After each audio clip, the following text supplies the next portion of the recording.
Trenutno se nalazim u Moskvi i vodimo sa sobom u supermarket da vidimo šta možemo da kupimo za 100 rupalja. I pozdrav dragi moji! Za sve koji su ovde prvi put, moje ime je Anđelija. Trenutno se nalazite na profilu Little Joe, gde delim putopis iz celog sveta, kao i aktuelni serijal Putovanje Rusijom. U njemu donosim mnogo novih informacija iz ovog dela sveta. Već sam ovde 8 meseci, pa hajde da zajedno pogledamo i iskomentarišemo cene nekih od namirnica. Na kraju videa ću vam najaviti i novu objavu koja će vam olakšati plaćanje u Rusiji ukoliko nemate rusku bankovnu karticu. Zato zapratite profil da ne propustite naredne objave.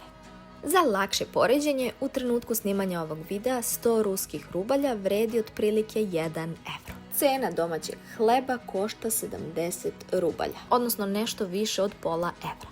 Mleko se može naći za manje od 100 rubalja, a isto važi i za varijante bez laktoze.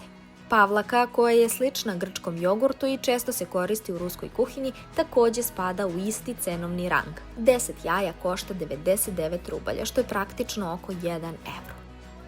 Čak i razni slatkiši poput keksića i jednostavnih dezerata mogu se pronaći u ovom cenovnom okviru. Naravno, cene variraju u zavisnosti od prodavnice, brenda i akcija, ali ovo daje dobru predstavu o tome koliko u Moskvi koštaju osnovne životne namirnice.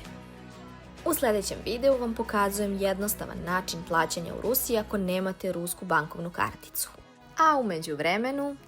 I ja sam upravo završila svoju kupovinu. Pišite mi u komentaru da li želite možda da vidite još neke cene u Moskvi.